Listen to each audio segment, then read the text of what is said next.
I'm welcoming Lloyd Thomas for a conversation. And I've asked Lloyd to share about Christians in sport. So, Lloyd, thanks for taking the time.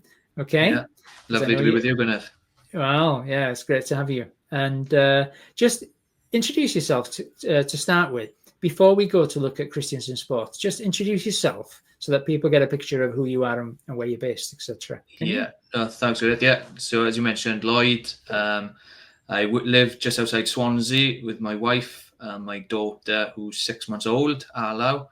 And I guess to introduce myself, I think most people say I'm the typical Welsh stereotype. My journey out of school started in the coal mines, so I've ticked that off. And then rugby has been a huge part of my life, and then involved in ministry. So, mining, rugby, and chapel. So I think the Welsh bingo card is certainly filled by myself. Excellent. I could ask you more about the mining bit, but I'm not going to. And in a way, I'm going to leave people in suspense about that. But That's it. Let's focus on Christians in sport. Tell us what Christians in sport is. So there's somebody out there now, never heard of this. Okay, what is Christians in sport, and what is the vision of it? Can you? Yeah. I guess the simplest way, Gwyneth, it's a movement of Christian sports people involved in competitive and elite sport. Okay. And people might be listening and go, well, that doesn't include me. I'm not sporty at all. But every one of us, regardless of, whether you compete now or not, have experienced school sports day at some shape or form. And when it comes to school sports day, there's normally two kind of young person, isn't it? For me, I was the one the night before that was going up and down the living room, homing my technique with that egg and spoon, making sure that I'd be ready. My parents focused. My parents would normally let me up till 7. I was in bed at 6:30 because I thought tomorrow is a massive day. Yeah. Big day. But what I couldn't understand, there were some young people that same night full of tears, begging their parents for any kind of sick note, any way to get out of school sports day. And I guess, it's a picture that the Bible gives us, isn't it? God gives different gifts and abilities, passions to girls and boys, women and men. And for some are ultra competitive, some love sport and got that ability. And that was me, and that will apply to many, I'm sure. But when you're at that school sports day then, when you're there as a parent or grandparent watching, you see, don't you, every young person on that start line looking round, looking left, right and centre. Ah, lovely, yeah. Because the nerves are real, are they? If it matters to you, if competition and sport matters to you, your belly's doing butterflies, but then you look around, and for me, as soon as I saw Dad in the crowd, I just calmed down because I knew someone was watching that would love me regardless of the result. Brilliant. And if I walked off with that little plastic golden medal, I'd be thrilled to bits. Or if I was full of snot and crying because I lost, Dad would love me anyway. And I guess that's, again, a picture of the Christian faith, isn't it? That we have a heavenly Father that loves us regardless of our performance. And at the heart of Christians in sport is that message, Gwyneth, wanting girls, boys, women and men who are in the world of competitive and elite sport to know there's a God that loves them regardless of their performance. Yeah. And what a freedom then we get to play our sport in knowing that. So, we exist to make that message known to elite and competitive sports people. Great. I'm interested to know as well, Lloyd, did you actually win the egg and spoon race, or is it too far back? Look, I didn't want to give any spoilers, but yes, I don't remember it fully, but it was the 2nd of July, 1998, and it's a core memory for me, Gwyneth. Wonderful. Christians in sport, is it just elite athletes and, just to bring them into a knowledge, into a relationship with Christ, or is there more sort of ground root level? What do you say? Yeah, so it's all levels, Gwyneth. Yet, Okay. so the world of sport's massive, isn't it? Like you Yeah. said, from our local towns and villages, there'll be clubs and teams from all ages and all stages, right up to elite sport. And I guess it's working with all of that. So there's different areas of the work.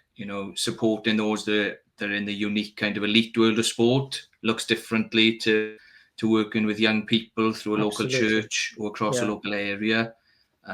Working with adults who are in amateur sport to students who are in university sport. So the world of sport varies, and then our support of the Christian in that world of sport, changes, because of people's different seasons then as well. Grassroots level is the word I was looking for, actually. Yeah. Okay. And, Yeah. watching this video, it'd be great to think that there will be a number of elite sportsmen and women watching this video. Okay. But I would suspect that the majority of people watching this are not sort of at that elite level.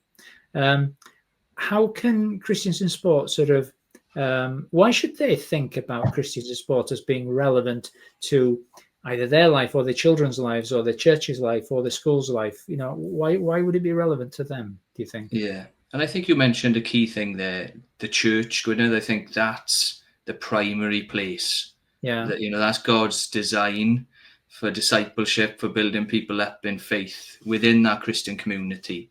Yeah. So first and foremost, Christians in sport isn't to replace the local church in any way. That's, if you're in the world of sport, Yes. and you're a Christian, get rooted in your local church. Absolutely. That's where you're built up and encouraged, Yes. And then as Christians in sport, that's what we want to do then, is working with local churches across areas, going, hey, if you've got some people that they've got a competitive edge, they've got abilities to play sport regardless of that, how can we help them? How can we serve you? Great. In looking at what's it look like to live out your faith in the heat of competition, in a culture where you may be the only Christian. How do we help you and equip you to live out your faith and share your faith so that many more sports people can come to know the hope of Jesus? So that's the heart, really. Great. Because it's a supportive ministry then, really, isn't it? It's supportive of the local church. It's supportive of individuals who have that ability, have that talent, are in the world of sport. And you've got guys and girls and women in Christians in sport who have been through it, who know what it is to live as an elite athlete, as an elite sportsman or woman in that competitive environment that can actually encourage and give wisdom. Am I right to think that? Yeah, absolutely. And the support, like you said, varies, isn't it? Because the pressures an elite athlete will face are unique, but also the pressure of going down to your local club and being the only person that is putting boundaries in because you follow Jesus, and that's hard. Yeah. And I love kind of my local church. There's loads of people that love Jesus and can build me up that, but there's not many of them that love sport and understand my context there. And then I'm in the world of my sports club, and they all love the sport that I love, but they don't understand my love for Jesus. So now and again, to come together with other Christian sports people that love Jesus, that love sport, and look at, right, together, how do we encourage each other and equip each other to stand firm in our faith in the world that God's placed us, and to make Jesus known through the gifts and opportunities he's given us. Wonderful. How does that sort of work out in practice for you as a ministry, in sort of practically supporting churches, individuals? How does it work out in practice? A lot of it, Gwyneth, is like you said, is word of mouth, is working alongside the local church or clubs and teams, and do we know of any Christian sports people? And when we do, how do we help them connect their sport and faith and connect with others, whether that's across a church, across an area, and then support them then in different ways. So right now we're in a big season with Christian sport of our Sports Plus camps. That's weeks residentials for 11 to 17-year-olds to come and be built up in their sporting abilities and skills through coaching, but also to seriously look at what it is to be a Christian in sport. And then beyond the summer, then we have, like I said, adult networks, whether that's within a church, across an area. We have university groups if Christians are playing university sport. And then we work hard with kind of the under 23 kind of pathway. You know, it's formative years for sport, it's formative years for faith. So we've got support for parents. You know, if you're parents of young people that are on kind of sporting pathways, how can we support you as parents navigating that? Or, you know, if you're on that journey as a 15 to 17-year-old or 18 to 23-year-old, you know, how can we pull you in together? So it's wide, but it's also tailored to the journey and the season of the sports person. You know, I'm getting a sense here now, Lloyd, that in this conversation, I'm just getting the tip of the iceberg, really, of what Christians in sport is, because it's such a huge thing. What's your role in Wales now, and how are things looking in Wales, would you say?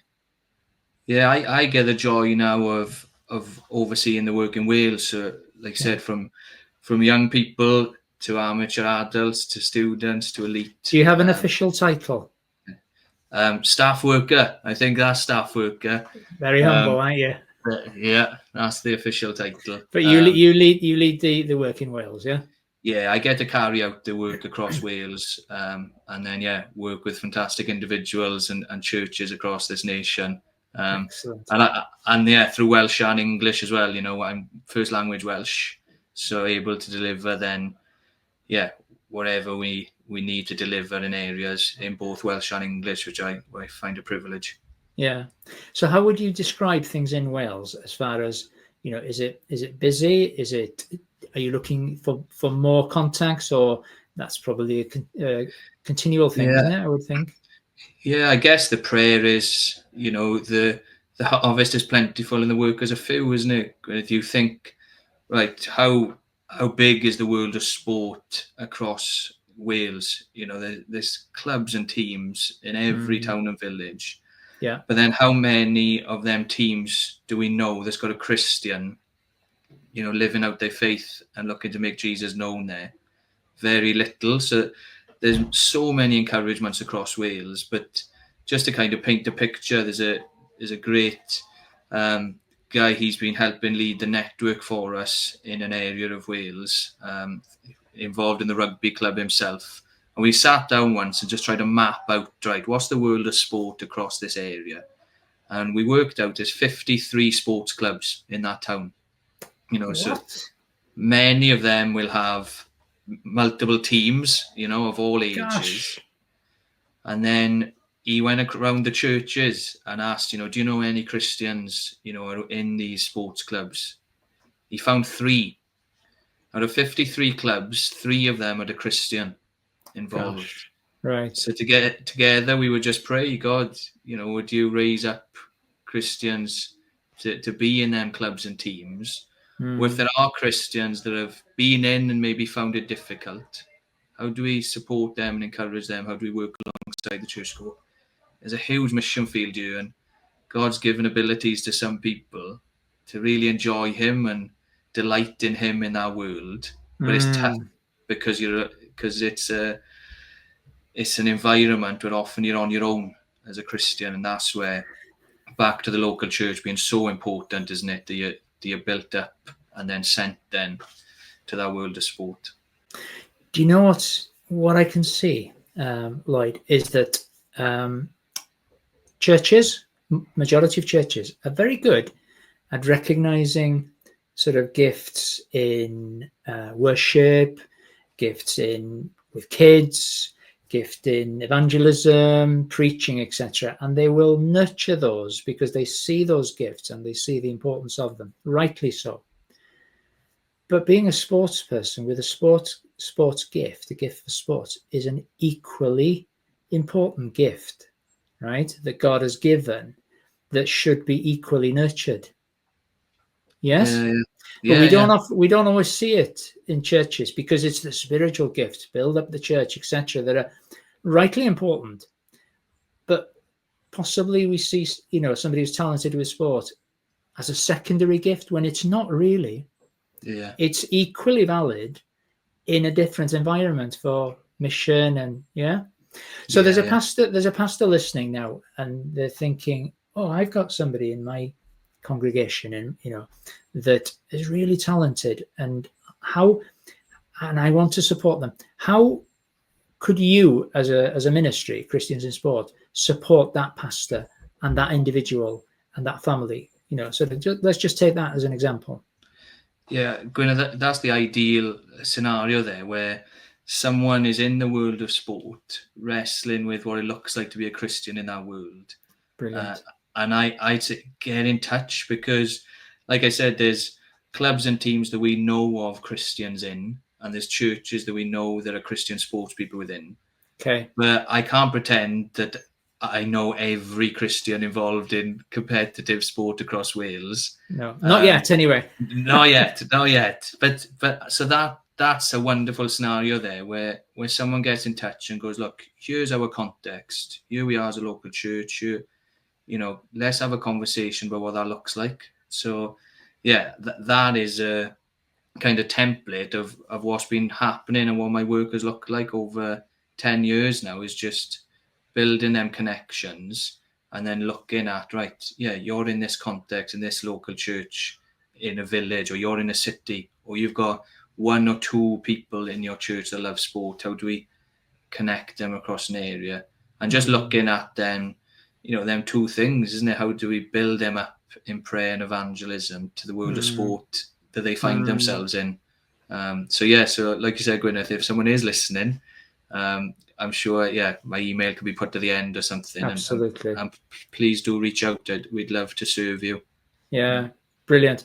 And then, as an encouragement to some parents who recognise that their child has got a passion for sport, but they feel a little bit isolated, they feel a little bit unsupported, either by the local church or whatever, but they've got this heart and they know this is a God-given gift that their son or daughter has been given, and we need to support this and encourage. How can you help in that situation if it's sort of parents? Yeah, and that's a big area that we're looking at, because it's not just the young person that loves sport, isn't it? Before you're able to drive, all of a sudden there's the pressures on the parents, isn't it? How do you raise children that are in the world of sport, isn't it? And how do you also ground them in the Christian faith and keep them, so there's loads of different nuances, isn't it? Yeah. So, this year now at Sports Plus, like I said, which are residential camps for young people, at the end of the week, we're having a seminar for parents to be able to come. Oh, excellent. And share combined wisdom on that, and how do we best support parents, as they navigate that season in their life, with young people who are developing in sport and find themselves in sport. And also, April the 1st, as an organisation, Graham Daniels, our director, he published a book called The Spiritual Game Plan. So it just talks, about the theology of sport. But one of the chapters on that then is specifically, right, I am a parent of a young sports person. How do I navigate that? So a bit of a plug to the Spiritual Game Plan book there as well. That could be really helpful for people. So when is that event? So Sports Plus now there's 10 camps throughout the summer. So the Welsh one now starts week Saturday, 26th of July to the 1st of August. And then on that Friday then, any parents that have... On the Friday of each camp? On the Friday of each camp, parents have the option then to come early and to have a seminar then looking at, right, going on, there's 51 weeks now until next summer sports camp. Yeah. How do we help you? How do we help the local church? It's in conversation with each other. How do we do that well? Because these are the young people we pray that go back to clubs and teams, whatever level, across villages, towns, and cities in Wales, isn't it?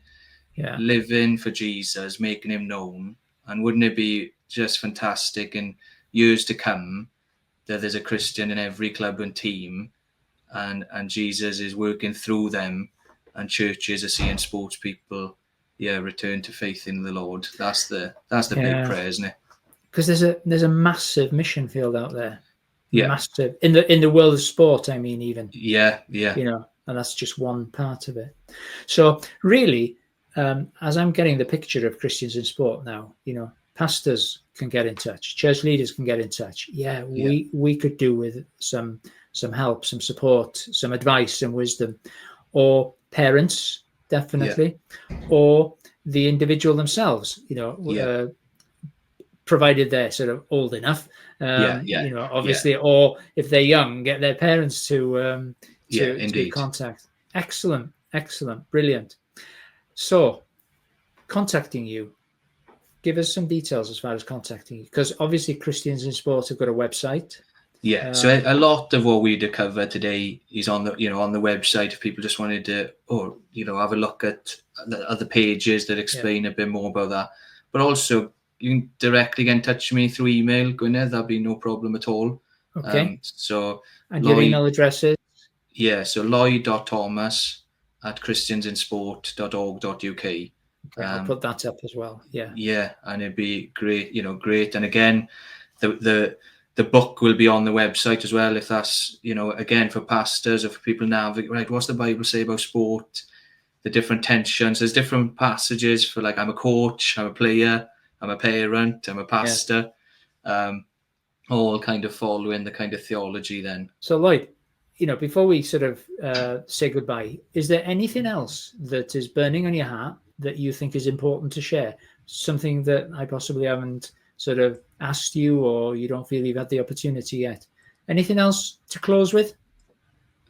I just think for anyone listening, part of my story, Gwyneth, was, feeling that there was a wedge driven between sport and faith, that I kind of had to choose to follow the path of going to church and following Jesus, or choose sport. And I think it was a massive moment for me when sport and faith connected. Okay. And I think, for me and for people listening who are in the world of sport, it's such a performance-based world, isn't it? You're always working for, to achieve your worth, to achieve your significance, to achieve your purpose. Yeah. And, when I discovered the hope of the gospel, which is not something we achieve, but we receive freely. Yeah. Oh, what a freedom that was for my own life. Lovely. But then what a freedom that gave me to enjoy the sport that God had given me the ability to play. Gifted you with, so I just think that, and I have to remember that consistently, there's not a one, when I'm in the heat of competition, that my relationship with God has been achieved through Jesus' finished work, and absolutely. I get to receive that freely. Where in the world of sport, obviously the victory on that day isn't going to be given to me freely. That is, I have to achieve that.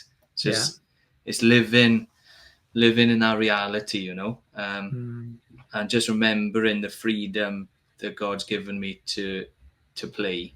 And I just want to encourage any girl or boy, woman or man, that we can lose the enjoyment of sport sometimes in the heat of competition, but when we remember the God that's made us, the delights when we enjoy the gifts he's given us, and actually regardless of the result or the level we end up playing at, loves us regardless. What a joy it is to be an apprentice of him in the world of sport. Great stuff. Brilliant place to finish as well, Lloyd. Yeah. So, all the best. God's blessing on these summer camps, because it's going to be a busy time for you. Yeah. But God is gracious. He's put you in that environment that where you flourish, really. So, it's a great privilege and an honor for you, isn't it? It is. Absolute joy. Yeah. I can see it. It's on your face. Okay. So, thanks, Lloyd. Okay. Diolch. Thank you, Gwyneth. Okay. God bless you. Ta-ra. Ta-ra.